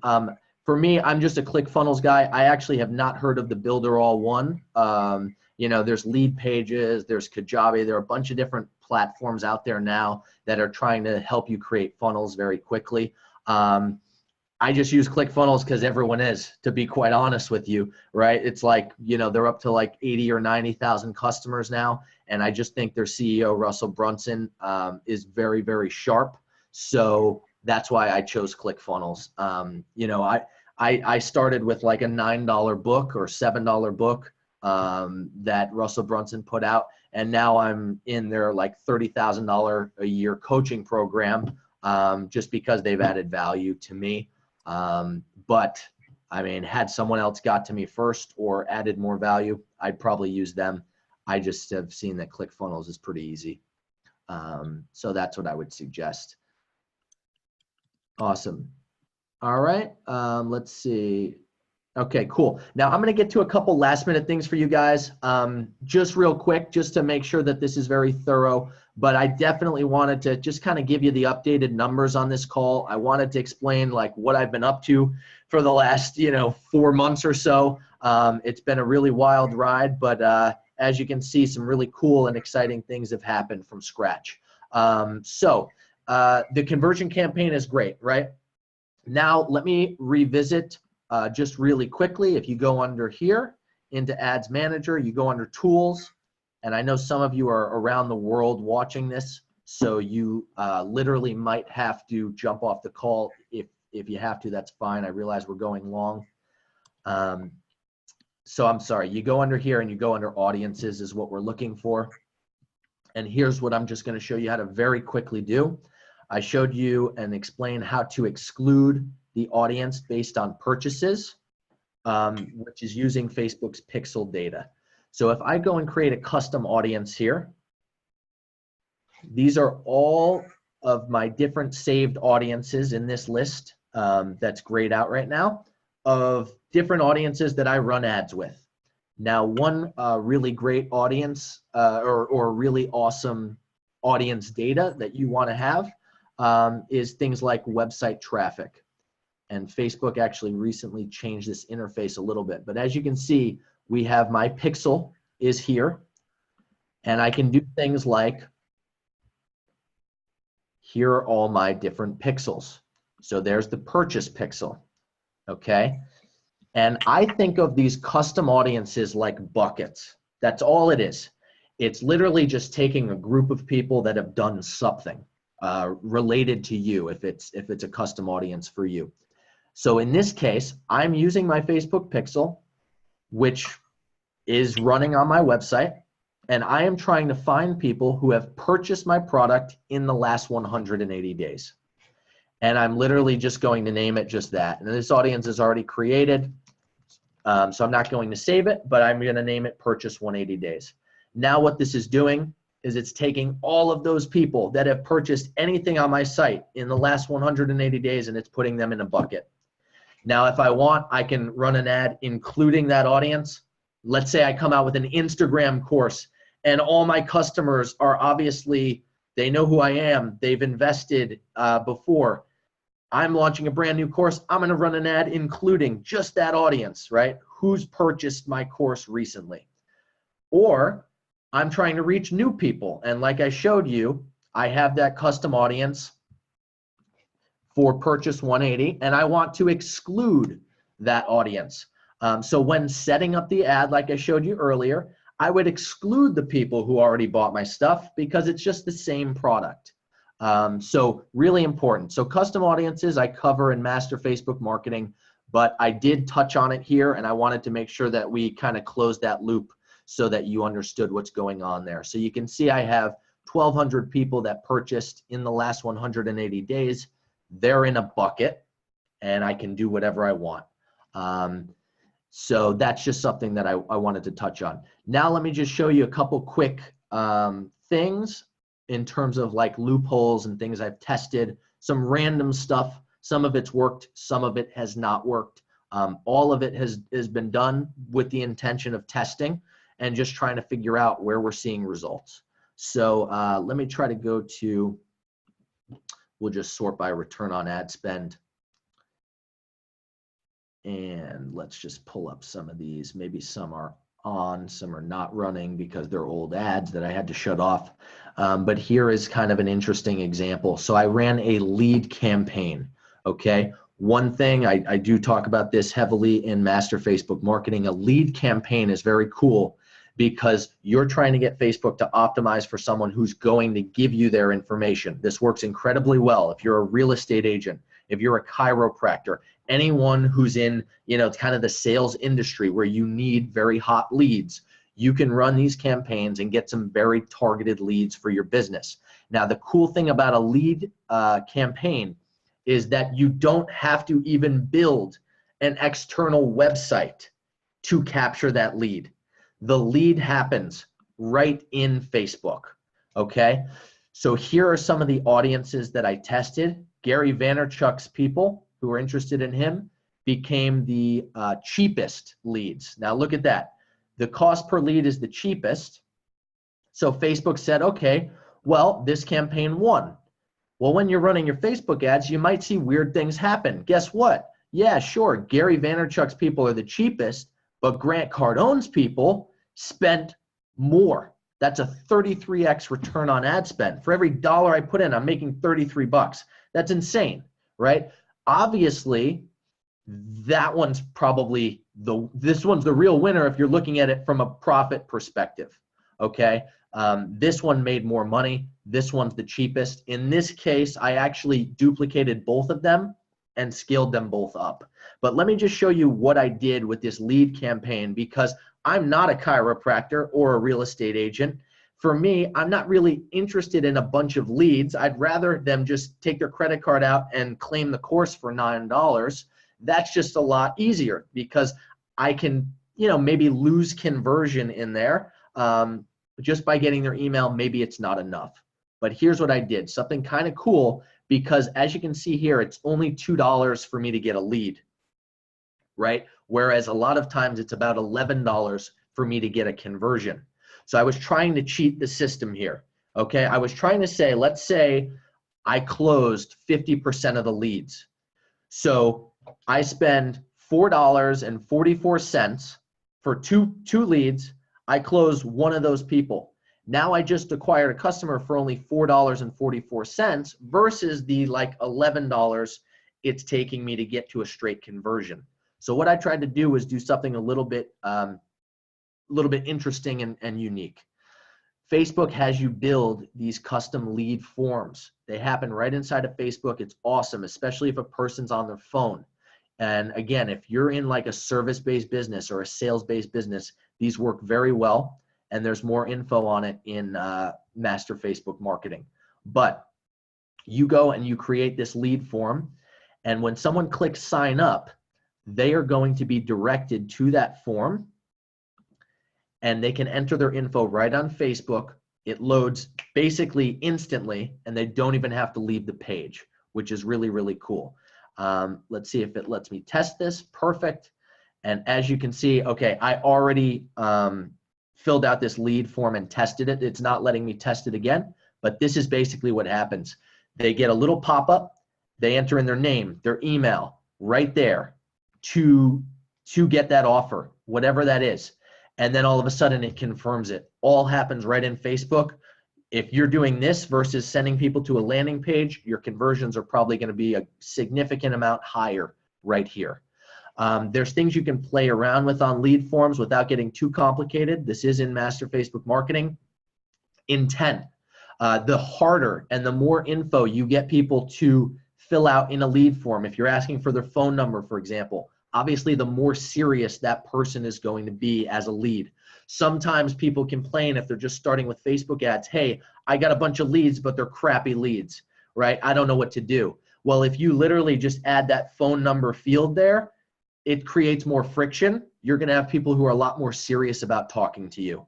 So little tricks like that in your lead form can help you get those numbers and conversion numbers up in terms of serious people spending money. So what I did here, right, because I don't have a lead magnet, I actually don't have anything to give away for free to people that's a digital download.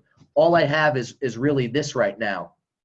I'm thinking of making some trainings that I can give just digitally, like a PDF or things like that. But what I did was I basically said this in the lead form. Hey, it says it right here in this video. Listen, I have the key to going viral. I want to give it to you for free. I built this incredible course. It's 4 hours long. I want to give it to you. All you have to do is enter your details in the form right down below. And in this case, it's the same exact pitch. It's the same exact video, but instead of clicking to the site to claim their course, I'm just getting their info first. That's the only difference. And so I made it sound kind of like this exclusive offer. I said, hey, listen, I don't want to give out the direct access to the landing page. I do have this course available for you for free. You just pay shipping and handling. That's it. I want to give it to you. Enter your details right there, and I'm going to email you the private access. The only difference there. So I didn't have to give them anything. I didn't have to make a new PDF or anything like that. I literally just changed the wording a little bit. Enter your details, and we're going to send you the VIP access link. And I sent them to the same landing page I send everyone to. But because it's only $2 to acquire a lead versus $11 to acquire a customer, I wanted to see, well, hey, if my conversion's pretty good, can I get a bunch of leads for really cheap and then get those people and turn them into customers? And because I have their information, can I make that happen? So little cheat code kind of test that things you're just going to want to think about as you're doing this for your own campaigns and for your own ads. For you, it might be more cost effective to just get that lead instead of get that conversion right off the bat. And some of the things that we definitely talked about on this call. Traffic, same thing, right? I ran a traffic campaign. I wanted to see, okay, if I can get a ton of people to my website for only $2 per page view, is my conversion good enough where I am going to make more money that way than trying to drive these conversion campaigns? And in this case, this particular campaign didn't run for too long. I only spent $7. I forget why I shut this one off, but or why I didn't spend a lot of money, but it didn't really amount to much. So it didn't work. So you just test. You test a bunch of things like this. All right. That is pretty much it. The last thing I'll share with you that's going to be helpful for you is retargeting. I talk about this in Master Facebook Marketing. Let me just show you how I do it for my business. Let's see. We are going to do website visitors. This is a good example campaign. Okay, using the pixel data, which I showed you all about, right? I created an audience right over here, that custom audience, just a bucket of people of the top 25% of people who visit my website. Who's there? Who's spending the most time? These are people in the United States, and they visit my site. I then excluded the people who purchased, so we know that this ad's only going to people who went to my site and they didn't buy. That's all. And I'm basically sending them this ad. It just says this. I actually wrote this out. I just said, hey, maybe this would stand out in the newsfeed. I actually wrote this, hey, forgetting something. So it looked like a personal note. I just thought, hey, I might test this. Maybe because people aren't used to seeing ads like that, it will do well. So anyone who went to my site, I know they spent a lot of time there, they didn't buy, they're going to start seeing this ad. And the way I set it up is by taking that conversion pixel or that pixel and making an audience of the top 25% of website visitors. So for you, really the campaigns you should focus on, test a bunch of things. I'm seeing great success right now with conversion campaigns. I'm also seeing success with retargeting people who have already gone to your site or have already seen a certain percentage of your ad. And a lot of those things are in Master Facebook Marketing. And over the next, let's say 4 to 6 months, as I continue to build that out and increase the value of that course even more with personal data and case studies, you'll have a lot of this. I'm just trying to give you as much as possible on this call because I know for some of you, this is our last coaching call in the process. So that is it. That is really everything I wanted to cover. I noticed there are a couple things in the chat. We'll try to get those right now. Okay, Marlene wants to know, how does Facebook know who purchased, or is this off the ClickFunnels list? It looks like Facebook seems to know who purchased. Is that because purchase data is done right there through Facebook? You are not directing them out of Facebook to buy? No, very, very interesting question, Marlene. So basically what Marlene's trying to say is like, how the heck does Facebook know if someone bought your course, right? How do they know that like people in this campaign spent $486 on my course? And her assumption was potentially, well, maybe Facebook knows because I'm keeping all the people on Facebook. No, that's not right. I am sending people off of Facebook to make these purchases. The only way that Facebook knows this stuff is because I have the Facebook pixel installed on my website. So basically, and I don't know if you were here for the beginning of the call, I have the pixel installed strategically. My guy, John De La Torre, does it. If you go through the replay of this call, you can look him up and get him to do the same thing for you based on your use case. But basically, the pixel fires, and that's what tells Facebook, okay, someone bought. So a quick example of how this works is right here. If someone, this is the first page of my site, okay? Well, guess what? There's a pixel on the second page of my site. No one makes it to that second page of the funnel unless they bought the first thing. So by someone going here, that fires this pixel, and now Facebook says, oh, okay, they're on this page of the website now. Therefore, they spent $9.87 on the very first page of the site. So in simple terms, that's how that pixel is working behind the scenes to help Facebook understand what's going on your site. All right. Does the Facebook lead form send those contacts to your list? Automatically, Sandy, it does not send those contacts to your list.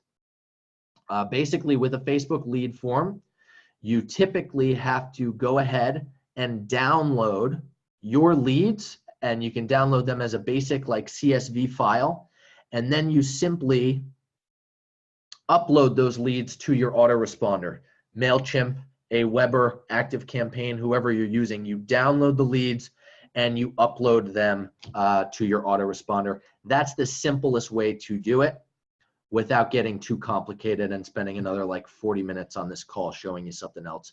That's the easiest way. Right here on Facebook, let's see if I can, yeah, I can't find a campaign, but when you have a lead campaign running, it will show you how to download them. And it's pretty simple. They even tell you like basic instructions on how to do it. So you should be fine there when you start running a bunch of those campaigns. Okay. Any other last minute questions? I know we covered a lot. I wanted to give you like a crash course as much as possible on what I've been up to, what's working, what's not working. I will be expanding the course for Master Facebook Marketing, so you'll have more of this in detail as time goes on, but I really wanted to give you a great foundation as much as possible. So that's about it. I know it's late for some of you guys. Any last minute questions before we wrap up? And then I do have maybe a couple of the chiropractors only that they got a particular chiropractor specific package. So a couple of the chiropractors might be remaining on the line for an extra couple minutes, but everyone else, you guys are free to go. I know it was a long call. All right, you're welcome, guys.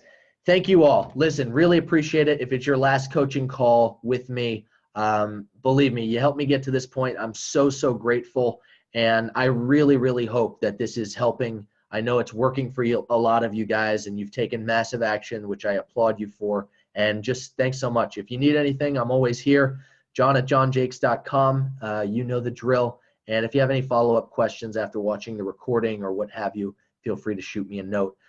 Everyone, you guys are free to go. Chiropractors, if there are a few of you still left, feel free to remain on the line, and I'll explain the thing that was part of your chiropractor package. All right, thank you guys. Have a good night, and really appreciate your time. All right, I know this call is definitely running late. I was trying to give you just as much as humanly possible on this.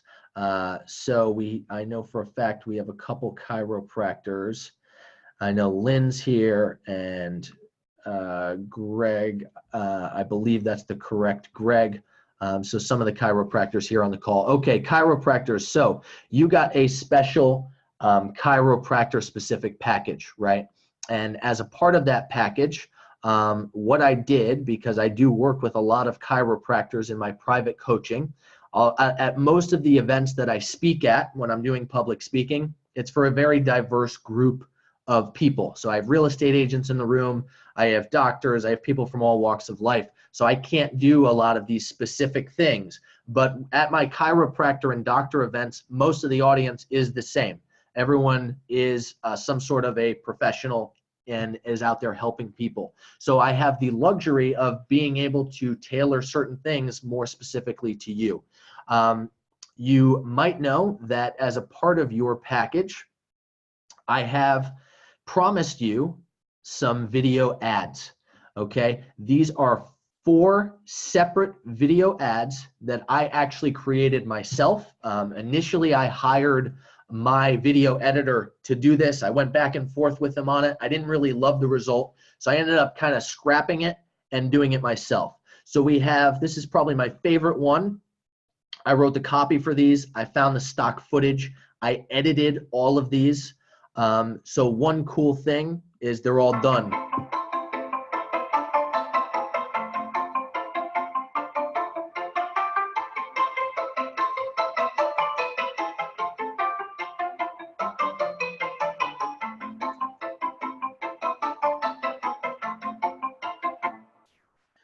Okay, so these ads, all the copywriting, all the licensing, by the way, these are really well done, like 4K cameras, professional footage.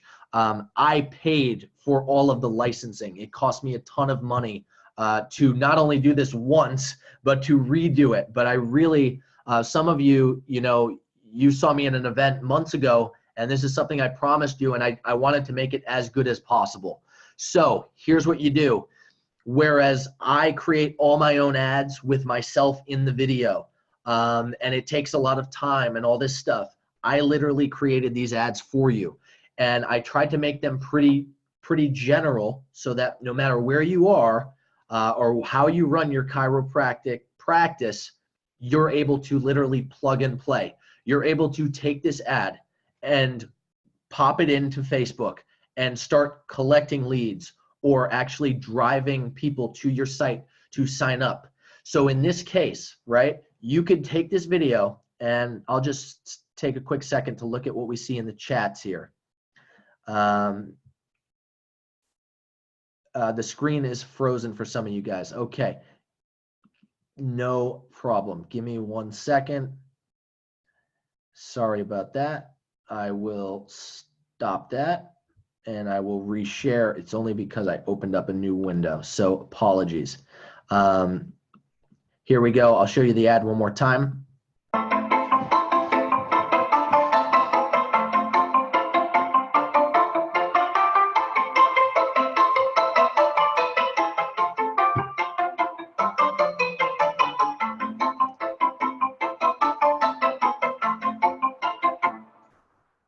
Okay, so that's just the quick ad, and you should have been able to see at that time.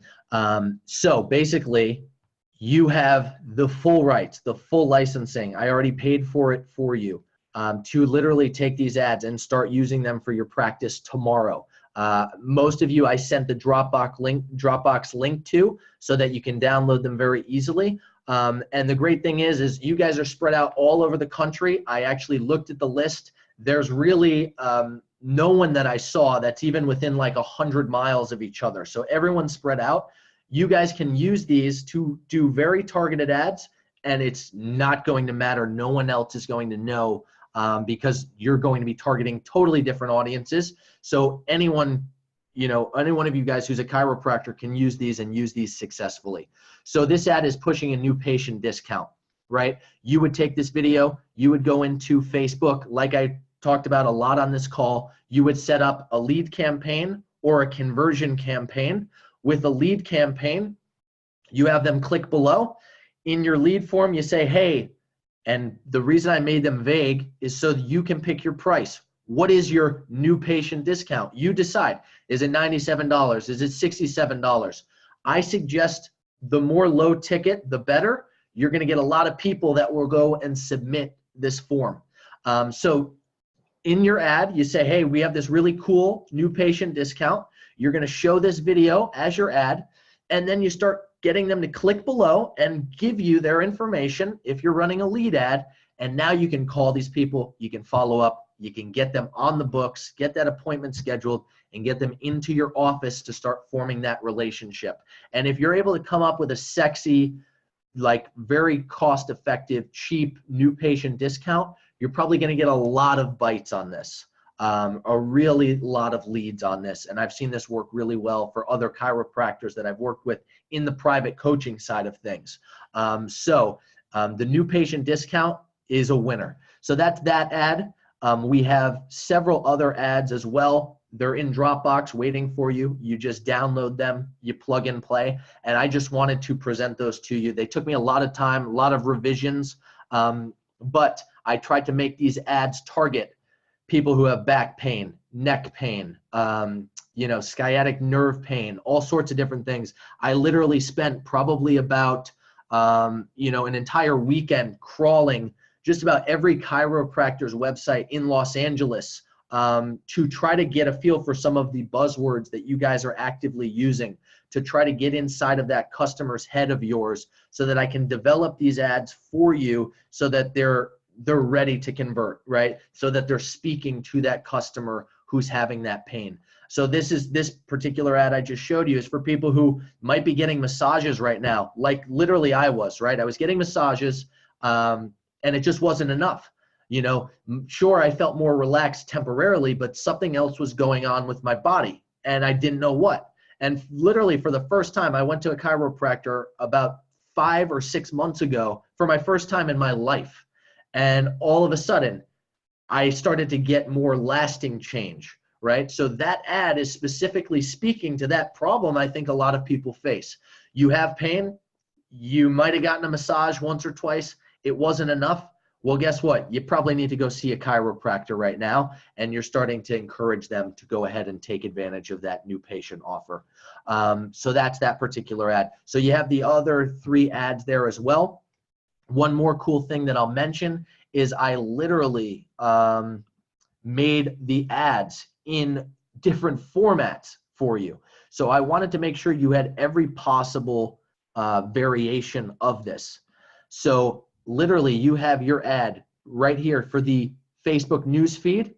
That's a rectangle format, right? I tend to use the square format a lot on Facebook. You can test both. But you also have the vertical format, which can be used in an Instagram vertical Instagram story or a Facebook story campaign, right? So I literally made all of these in, not only a couple variations for you, targeting different ages as well, right? So this one is targeting people who are athletes right here. These are people who are athletes. These are people who are a little bit older, who are trying to live healthy lifestyles. So I try to get different ages, different demographics, different problems that people are facing that they need to go and see you for. So you can literally, if you don't have the Dropbox links, I will be sending you those. But if you have them, you can start using these ads tomorrow, and all the rights and all the royalties are already paid for. And that was just a special bonus for you guys, specific for the chiropractors. So you have that. So now I am going to open it up for some quick questions, if you have any quick questions on that. But I know we did talk a lot about how we set up. I have to go. Victor, glad you enjoyed. No worries on having to leave. That's totally fine. Any of the chiropractors have any specific questions, feel free to chime in. Otherwise, we're going to kind of just wrap this up, and more to come as more updates come. Facebook has a lot of cool things in the works. Campaign budget optimization is something you might have heard of. I'll be making new updated trainings on all that good stuff. So over the coming months, those are coming your way. One of my promises to you, because I really appreciate the support. Many of you have been here, since the beginning. You're grandfathered in. So even when I end up turning Master Facebook Marketing into a more robust course, and right now with my marketing agency I'm talking to, we're thinking of making it, like I said, like a $3,000-$4,000 course, just that one alone. You guys aren't going to have to invest or reinvest for updates. Please just be patient. But as I roll these things out, as I make the products better, they're yours, updates for free. And that's something that I wanted to do just as a personal business policy that I wanted to keep. All right. So, hey, thank you guys. Means a lot. Really appreciate the support. Doesn't look like we have any more questions. And anything you need, feel free to email me. But I wish you all the best, and keep it going. If it's our last call, I appreciate you. Talk to you soon.